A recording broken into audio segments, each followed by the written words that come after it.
یک مرد بود. در جوانیش خوب کار میکرد، معاشی خوب میگرفت و زندگیش هم خوب میگذشت. سالها گذشتند و مرد پیر شد. از بس که فرزند نداشت، کسی نبود که او و زنش را نگاه و بین کند. بیچاره مرد به کجای نرود، او را پیر و ناتوان گفته به کار نمی گرفتند. روزی در خانه خوابیده بود که زنش به خانه در آمد و کتابی را به نزد او گذاشت. این چی؟ پرسید مرد. این کتاب فالبین ها از بازار خریدم.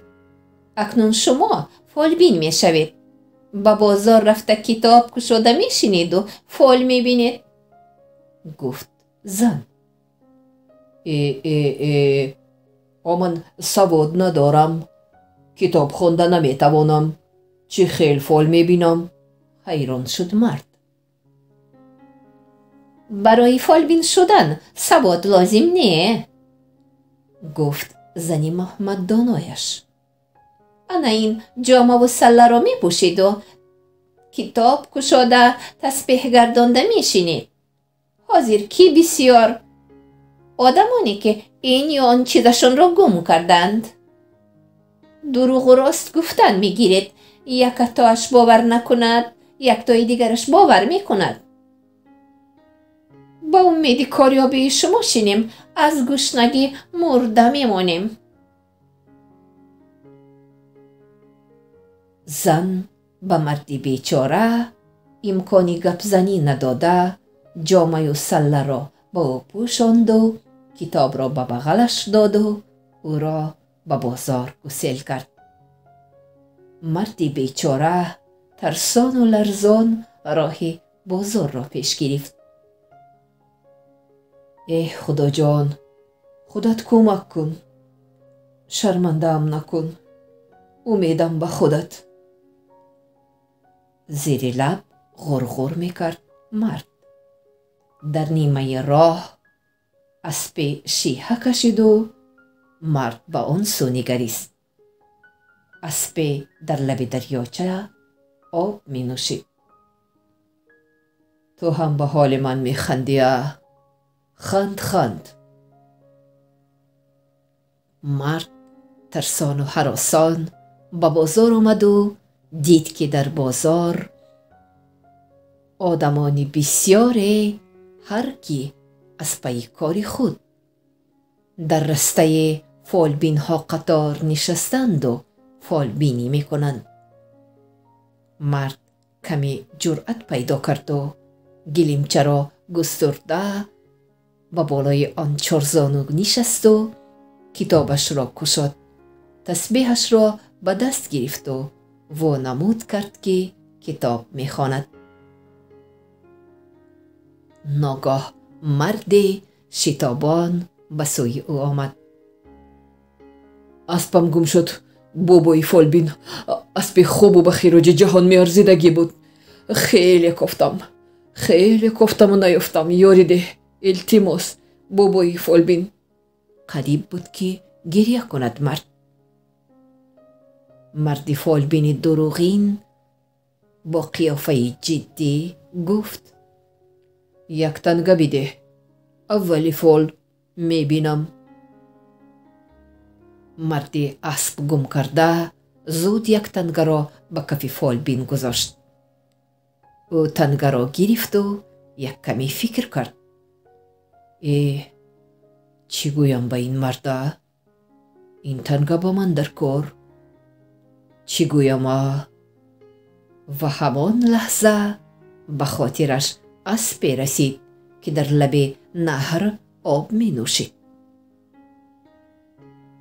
اون اسب بی صاحب اونجا چی کار می کرد؟ فکر کرد مرد. شاید اسبی همین مرد باشد. نه، اگر اسبی او نباشد چی؟ سوالهای زیادی در مینش چرخ می زدن.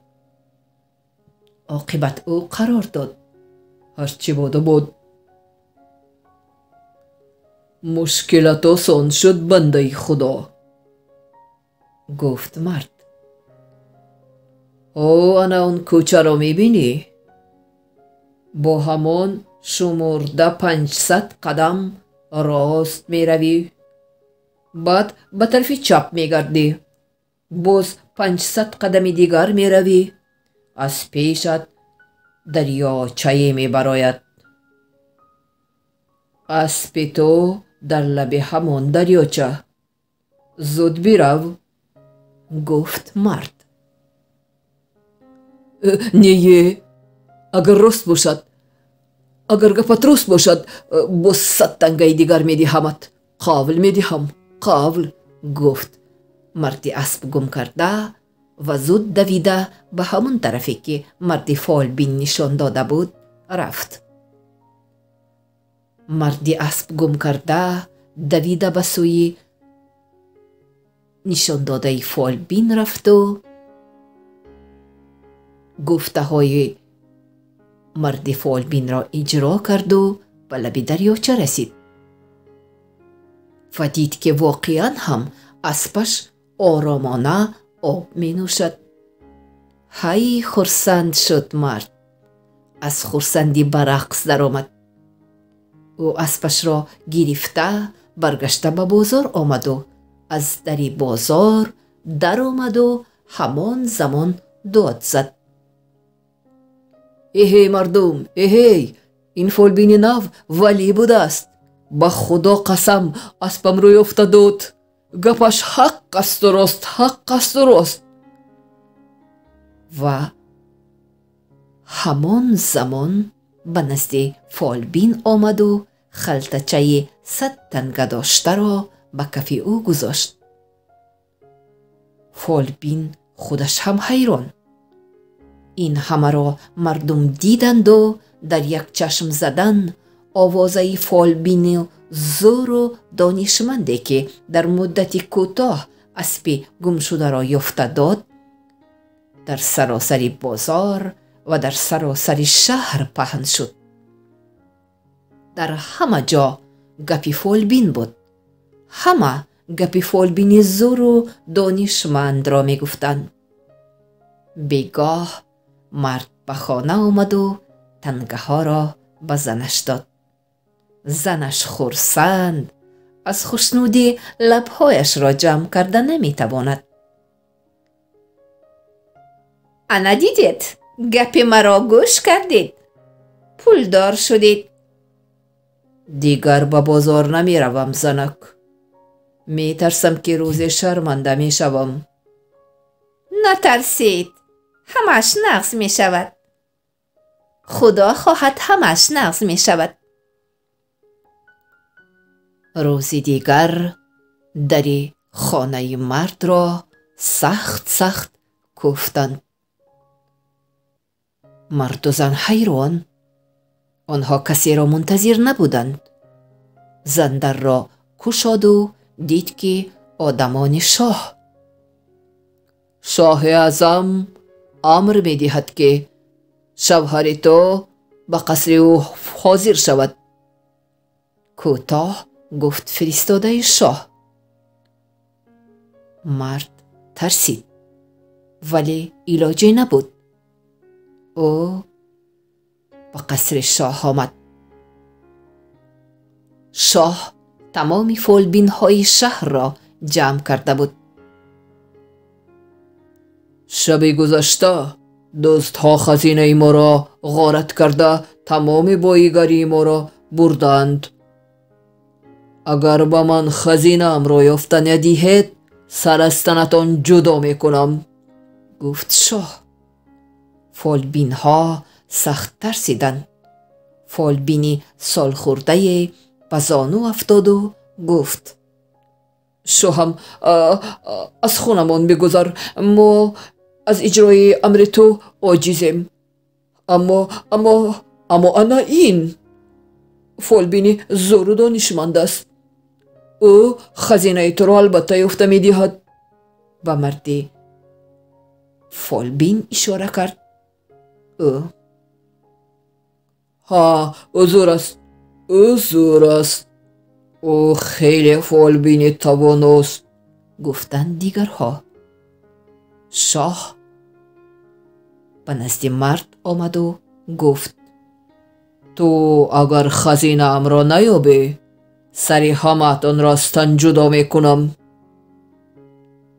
بیچاره مرد حیران چی کند نمی داند.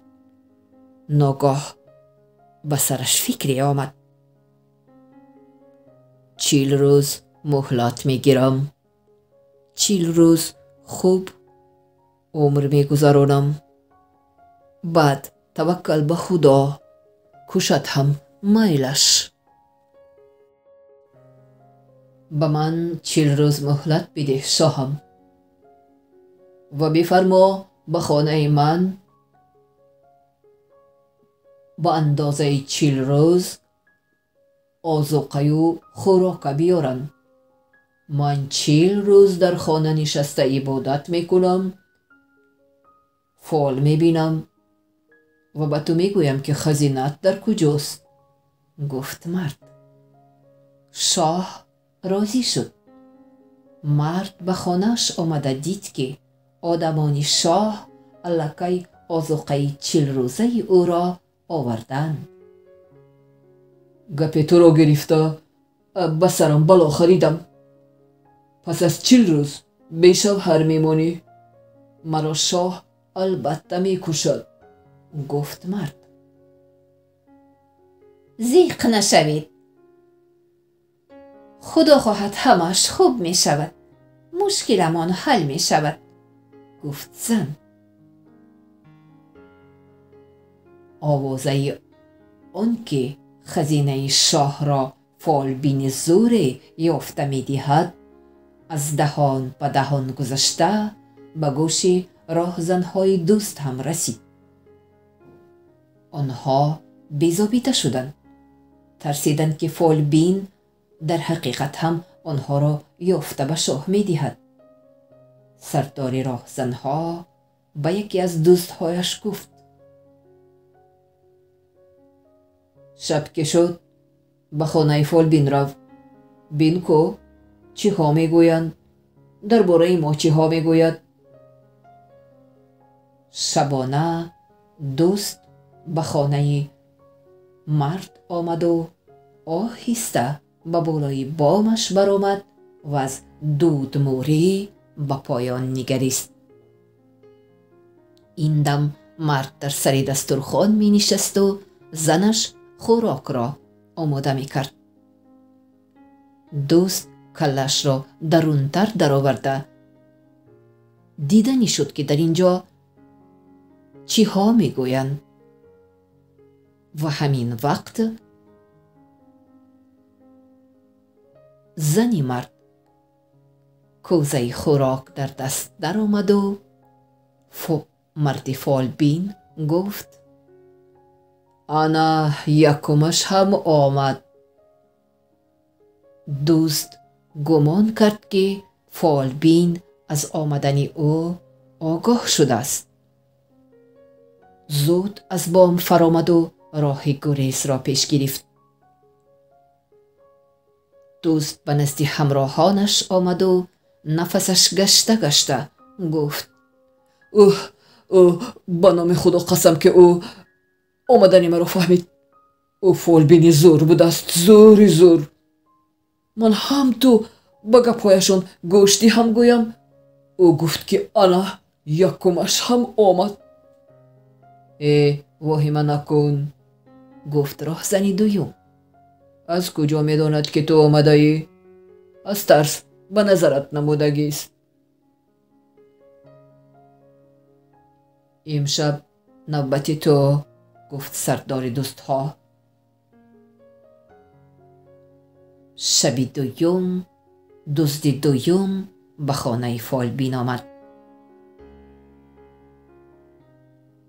زن مرد فالبین خرمه خوراک را به خانه در آورد و دزد گوشش را به دیوار گذاشت. خدا را شکر این بگاه دویمش هم آمد. این دویمش، گفت مرد خوراک را دیده. هوش از سر دوست پرید. به خدا این فالبینی زور بوده است. آمدن من رو هم فهمید. دوست زود از دیوار فر آمد و گریخت. او به نزد دوست ها آمد و گفت به نام خدا او فالبینی زور. او آمدن من رو هم فهمید. همین که به بالای بام بر آمدم گفت انا دویمش هم آمد. شما ترسان چکا، زود ازارتان را ترک کردید. پگاه خودم می روم. گفت سردار دوست ها. شب سیوم سردار دوست ها خودش به پشت تیریزه مرد آمد و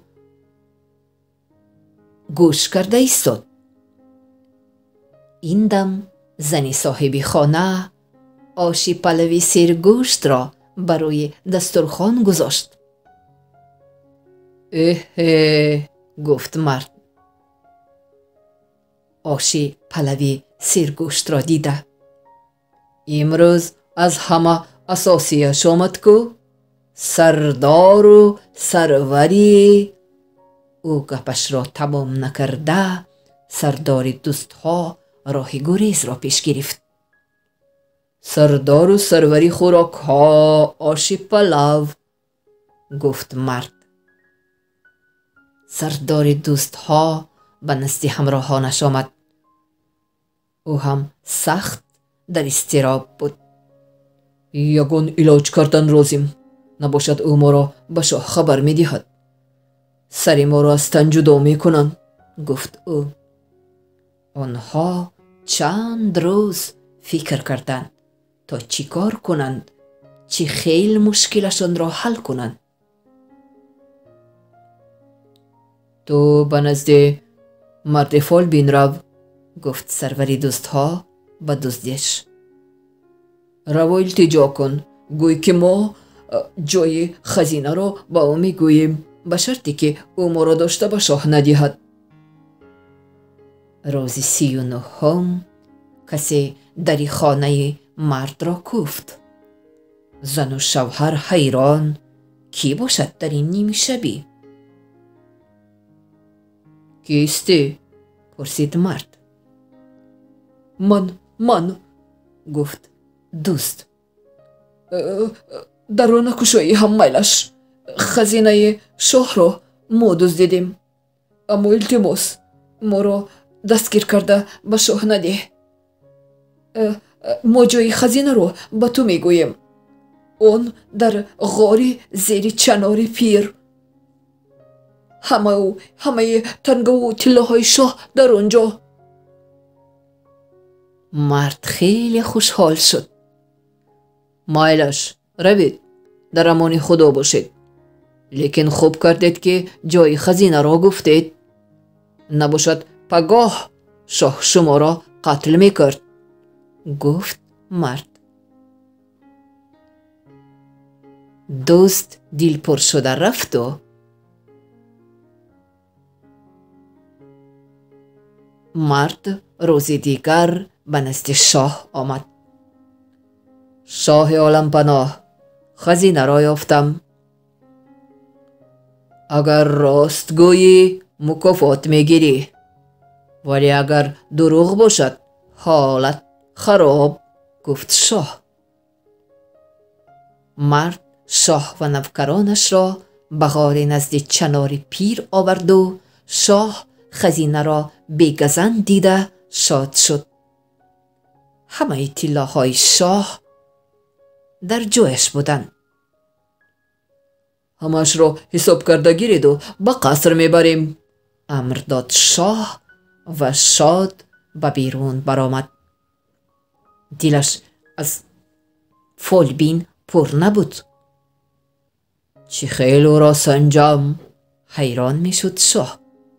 شاهی خوشحال به این طرف و آن طرف نگاه کرده دید که ملخک در جست و خیز است. شاه آن را داشتنی شد.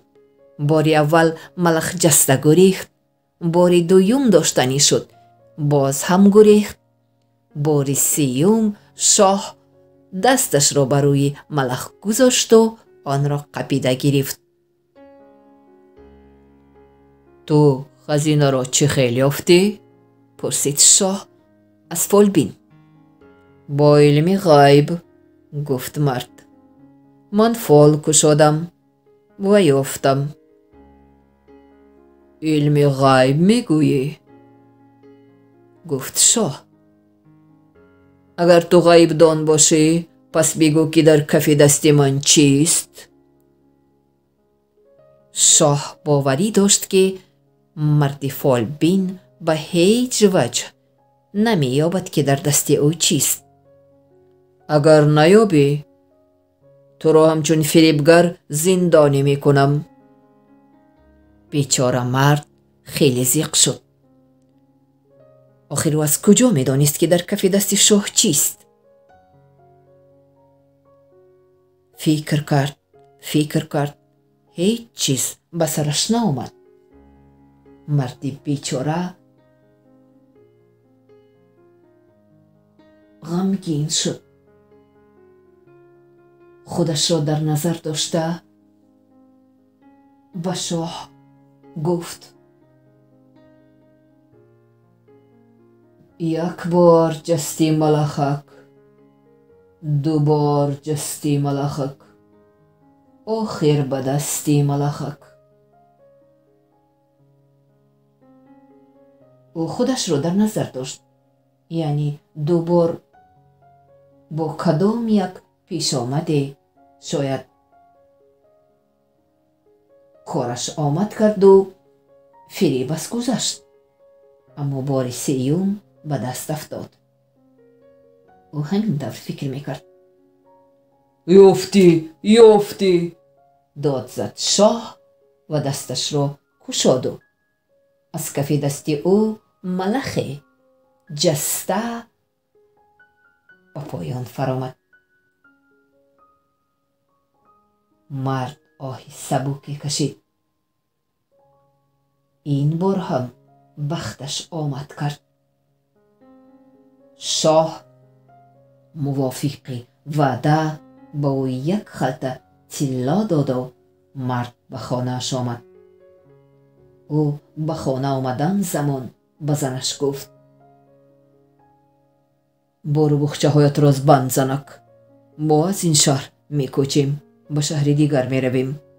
من دیگر در اینجا مانده نمیتوانم، فریبگری هم کرده نمیتوانم. این خلطه ای که شاه با ما داد تا آخری عمرمان با ما میرسد، پس چرا من فریبگری کنم؟ مرد و زن بار و بخچه‌شان را جمع کردند و از شهر کوچیدند و میگویند که طلاهای داده شاه تا آخری عمرشان به آنها بسنده بود. آنها زندگی خوب داشتند.